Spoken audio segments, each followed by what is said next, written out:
Picture this, right? You're just scrolling on your phone and you inevitably stop on one of those viral videos. Oh, we all know the genre. Right, you know the exact genre.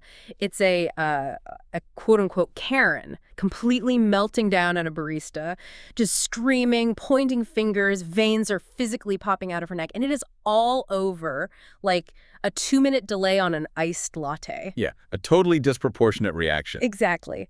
Or, well, maybe let's hit a little closer to home. You're standing in your kitchen, it's 11 o'clock at night, and you are stuck in this endless looping argument with your spouse. The worst kind of argument. Oh, it's exhausting. The tension is incredibly thick, and if you're being completely honest with yourself, neither of you even remembers what actually started the fight. It's just, irrational chaos. It absolutely feels irrational when you're standing in the blast radius of it, for sure. Mm. But if you look under the hood, there is a very rigid, predictable biological mechanism driving all that chaos.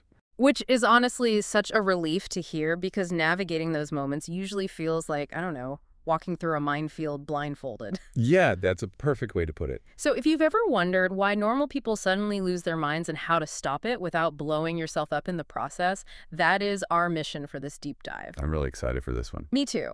We are exploring the framework laid out in Chase Hughes's cheat code for controlling conflict. The whole goal here is to give you a real-time diagnostic tool to just diffuse these explosions. But before we get to the actual tactics, we have to understand the hardware problem. What is actually happening in the brain of the person screaming over the latte? Well, you're watching a real-time hijacking of the nervous system. Yeah? Literally. When you see someone freak out like that, their brain has entirely bypassed the prefrontal cortex, which is, the logical reasoning part of the brain. Okay. They have dropped straight down into the limbic system, which is our ancient emotional survival center. So they aren't just choosing to be difficult. Their brain has literally taken the wheel. Exactly. And the mechanism is entirely protective. To us, sitting on the outside, they're screaming over a cup of coffee. It looks completely absurd. Right. But to their limbic system, they are reacting to a literal physical survival danger. I mean, the brain processes an ego threat, like a threat to their sense of self, with the exact same neurochemical alarm bells as a physical predator. Wait, really? The same exact alarm bell? The very same. Their internal reality is basically screaming that they are under attack and might not survive. Okay, wait. So if their brain is operating in this primitive survival mode, reacting to a delayed coffee as if it's a physical attack, it means we aren't even having the same conversation. You're not even on the same planet. Right. So we have to figure out what invisible predator they think they're fighting. And then that takes us to the core diagnostic tool from the source material, which is the ego triangle. Yeah, the ego triangle maps out the 3 specific tripwires that cause the limbic system to just panic. If you want to understand human behavior under stress, you really only need to look for threats to identity, control, or safety. Identity, control, and safety. Right. When a person feels that even one of these pillars is crumbling, their composure just vanishes. They will lash out, they'll manipulate, or they'll completely shut down just to protect it. Let's pull these apart because the details here are fascinating. The first pillar is identity. So identity is the internal story we tell ourselves. It's basically who I believe I am and how I require the world to see me. Okay. And according to the framework, identity threats are the most common triggers we encounter every single day. And yet, they're the most frequently misread. We all carry these internal scripts, right? Like, I'm a devoted parent, or I'm the smartest person in the boardroom, or even I'm the unrecognized victim. Oh, the unrecognized victim is a big one. Huge. And when a situation challenges that core script, the brain treats it as a psychological assassination attempt. The source uses the phrase narrative violation, which I think perfectly captures that feeling. You are ruining the story I have written about myself. Yes, exactly. Think about that kitchen argument with a spouse over, who forgot to run the dishwasher. It seems so petty on the surface. But if it drags on for an hour, the fight isn't actually about the dishes. The dishes are just the proxy. Right. The real battle is a narrative violation. Both partners are desperately fighting over who gets to occupy the role of the morally superior, overworked, underappreciated partner. Totally. Because if I admit I forgot the dishes, my narrative as the responsible one takes a massive hit. I become the bad guy. That is an identity threat, and people will fight to the bitter end to avoid taking on a negative identity. And a closely related trigger under identity is significance deprivation. Oh, right. This one is interesting. Yeah, when someone feels unseen or unacknowledged or just irrelevant, their identity starves. The psychological need to be significant is so incredibly strong that if someone cannot get positive attention, their limbic system will literally manufacture drama just to force you to look at them. Because negative significance is always better to the ego than zero significance. Precisely. Man, that explains so much about certain office dynamics or, well, even teenager behavior. But let's look at the second pillar of the triangle, which is control. This is the human need for agency, for predictability, for like having a hand on the steering wheel of our own lives. The brain is a prediction machine.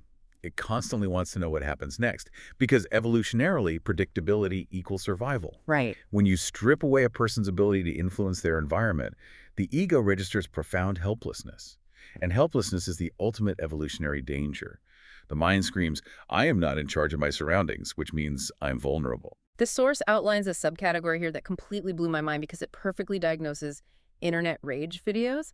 It's called control deficit carryover. Oh, yes. The mechanics of carryover are incredibly important to understand because the brain is only seeking a baseline of control.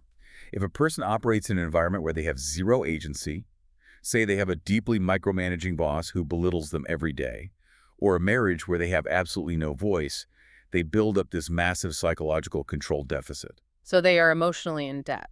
Exactly. They're in debt, and the brain cannot tolerate that deficit forever. It will look for the easiest, safest target to extract control from just to balance the ledger. So back to the Karen phenomenon. That woman screaming at the barista over a latte isn't actually angry about the milk. No, not at all. She is a person drowning in a control deficit in some entirely other area of her life, and she's overcorrecting. She's seizing an illusion of dominance over a captive service worker, someone who literally isn't allowed to fight back just to artificially restore her own sense of power. Which is exactly why control threats escalate volume so quickly. The agitated person feels they must physically dominate the auditory space to prove they are back in charge. They have to get louder to feel safe. Wow. Okay, then we have the third pillar of the ego triangle, which is safety. And the source makes a very clear distinction here that we aren't talking about physical danger. We are talking about social security and status. Right. If we look at this through an evolutionary lens, the mechanism makes total sense. For early humans, surviving alone in the wild was literally impossible. Your physical survival depended entirely on your inclusion in the tribe. You needed the group. Exactly. If your social status dropped, or if you were pushed to the margins of the group, you received less food and less protection.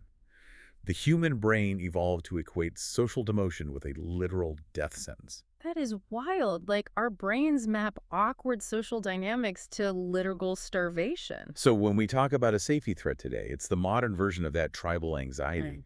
Am I still secure here? Am I respected? Am I included? The source points to insecurity activation, which is such a powerful concept. Let's look at a workplace scenario. Okay. Imagine a new, highly charismatic employee walks into a meeting. They're composed, brilliant, and they just effortlessly nail a massive presentation. They aren't arrogant at all, they're just good. But accidentally, simply by being competent, they make others in the room feel socially unsafe. Yeah, because the newcomer's high status acts as a mirror, and the threatened employee looks into it and their brain whispers, I am not enough. I am losing my place in the hierarchy. And the reaction to that survival threat is almost always passive-aggressive. Right. Sarcasm, withholding information, gossip. Exactly. The threatened person tries to pull the new, charismatic employee off center, because if they can make the newcomer stumble or look foolish, the threatened person restores their own social safety within the tribe. Safety threats are really insidious because they are rarely loud.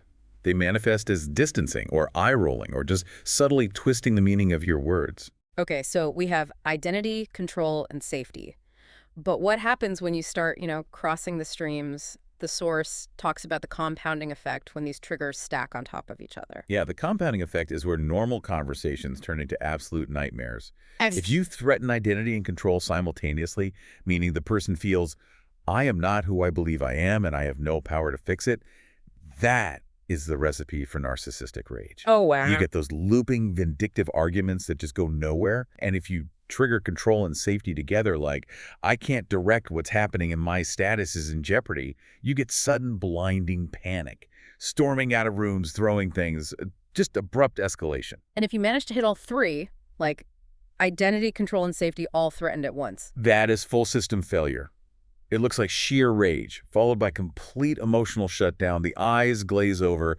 The brain simply cannot process the magnitude of the perceived threat, Hmm. and the limbic system just redlines. Okay, I have to step in here and play devil's advocate for a second. Go for it. If I am looking at a coworker or a partner who is in full system failure, their ancient lizard brain is literally screaming that they are about to be eaten by a predator because of I don't know, a spreadsheet error. How am I supposed to reason with them? Well, the harsh truth of human psychology is that you don't. You don't. No. You cannot reason a person out of a state they didn't reason themselves into. Applying pure logic to an emotional survival response is like trying to put out a fire with a math equation. It just doesn't compute. That makes a lot of sense. To de-escalate, you have to stop looking at the facts of the argument and start looking at the invisible rules of engagement. Which introduces the most critical concept for taking control of the chaos, right? The frame. Yes, a frame is the invisible psychological lens that dictates what is actually happening in an interaction. It determines who has the authority, what the words mean, and what the ultimate reality of the situation actually is. Every single conversation has a frame. I think the easiest way to picture this is the difference between the frame of we are two owners analyzing a mutual problem versus the frame of you are a malicious attacker trying to ruin my life. It's the same exact factual situation, but two wildly diverging realities. The golden rule of conflict is that whoever controls the frame controls the reality. If you aren't paying attention to the frame the other person is trying to enforce, you will unconsciously step into their reality and start playing by their rules. And to prevent us from getting sucked into a hostile reality, the source outlines these 10 never-dos. These are the traps we instinctively fall into when our own frame is under attack. I really want to dig into a few of the most dangerous ones, starting with never explain yourself under pressure. Oh, this one is hard for people. The instinct to explain ourselves is so strong because we think if I just give them the context, they will calm down. But mechanically, explaining yourself under pressure is an act of submission. Yes. The moment you start justifying your actions to an agitated person who's demanding answers, you have implicitly accepted their frame.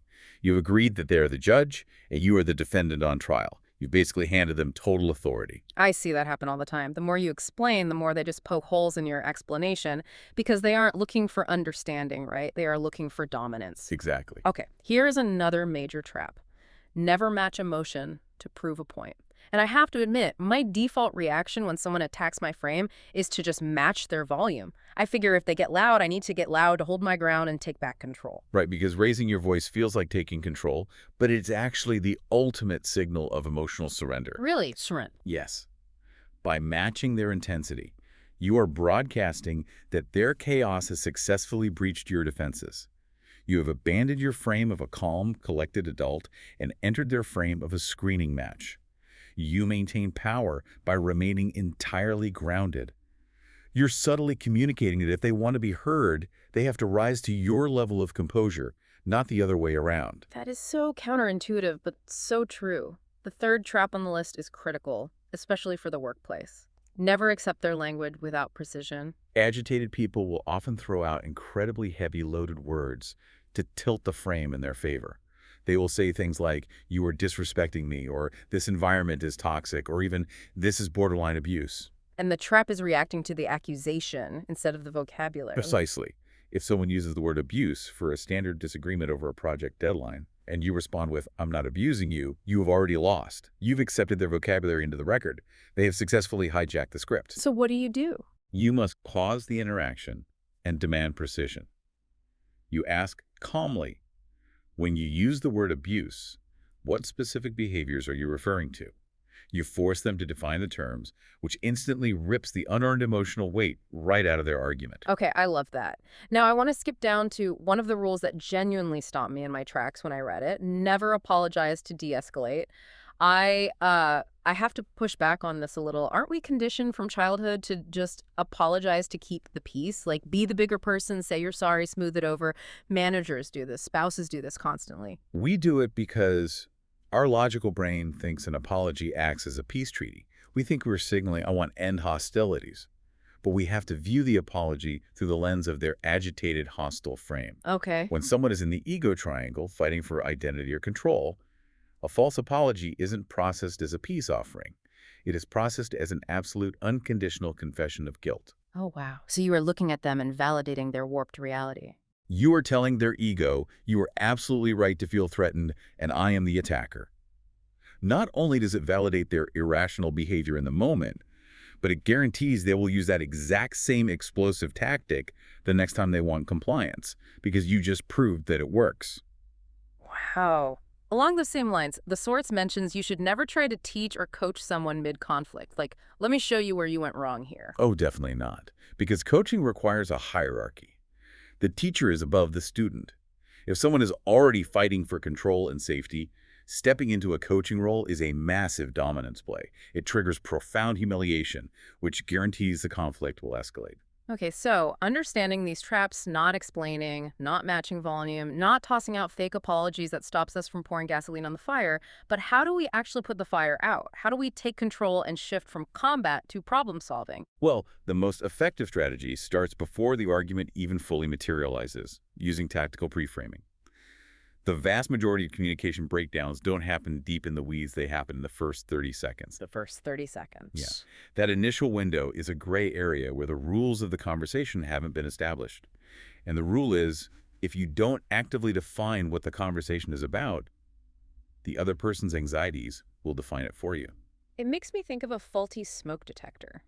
When you pre-frame a conversation, you aren't just setting rules. You are reaching up and taking the battery out of their mental smoke detector before you light a match.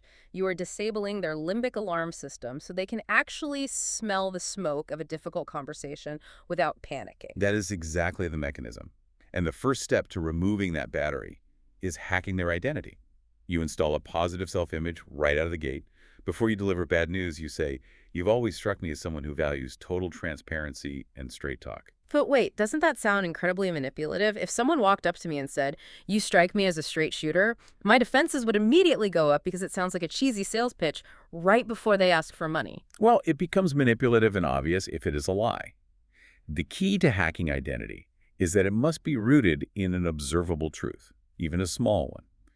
You find a genuine positive trait and you anchor the conversation to it. Got it. When you say, "I know you care deeply about the quality of our team's work," you are granting them a positive identity. Human beings feel an immense psychological pressure to live up to the positive labels assigned to them, and they feel shame if they drop below that standard. So you are basically building a golden bridge for their ego to walk across. Exactly. Then you follow up by pre-framing the sides to remove the safety threat. You say, "We are on the same team here. Even if we look at this data from different angles, I want us looking at the problem together, not across the table at each other." So you've removed the social predator aspect. Right. And finally, you pre-frame ownership to neutralize the control threat. You say, "I'm going to lay out what I'm seeing, and it is entirely up to you what you want to do with the information. I'm not here to dictate next steps." You grant them agency before they even realize they need it. The battery is out of the smoke detector, but let's be real, we aren't always that proactive. What happens if you didn't pre-frame? What if you walk into the kitchen, the dishes aren't done, the tension spikes, and you find yourself hip deep in a clashing frame? Yeah, that happens to the best of us. When you are already in the crossfire, the source introduces a concept called process language. Process language is how you pause the content of the argument and address the mechanics of the conversation itself. And there's a very specific linguistic tool for this. Oh, let's hear it. You hold up a hand and say, "Hold on, here is where I got off track. Yeah. I started out thinking that we were trying to solve X, but it feels like we might actually be discussing Y right now." The phrasing there is brilliant. Here's where I got off track. You are using totally self-reflective language. You aren't taking the blame for the actual problem, but you are taking ownership of the confusion. Yes. If you say, "You are getting off track," their ego registers an identity attack. You basically called them scatterbrained or irrational. But you say, "I got off track," you instantly drain the combative tension. It forces both brains to reset the shared reality without anyone losing face. That's a great pivot. But the ultimate disarming technique, the pinnacle of conflict control, is answering the real question. Bypassing the smoke to address the fire. Yes. When a person is fully activated in the ego triangle, their literal words are almost meaningless. They're just throwing noise to cover their vulnerability. The fire is the underlying threatened need for identity, control, or safety. So let's take it back to that 11 p.m. kitchen argument. Your spouse raises their voice and yells, "Why don't you ever listen to me?" The immediate biological instinct is to defend your identity. Snap back, I always listen to you. I sat here for an hour yesterday listening to your work stories. Right, but if you do that, you've taken the bait. Exactly. You are arguing the facts with the limbic system. Instead, you completely step out of your own defensive frame. You ignore the literal accusation about listening, and you speak directly to the ego threat driving a behavior. You lower your voice, ground your posture, and say, it feels like you're not being heard right now, and I want to fix that. Oh man, it shifts the entire dynamic instantly. You aren't conceding the argument, you are validating the emotional deficit. You give them back a sense of safety and control. And the moment you feed that sense of security back into their system, the perceived threat evaporates. The amygdala stops firing, the limbic system stands down, and the logical human being is invited back into the driver's seat. The level of empowerment here is staggering. When you master the ego triangle, when you can spot the invisible threats to identity, control, and safety, you no longer have to be a casualty of other people's emotional crossfire.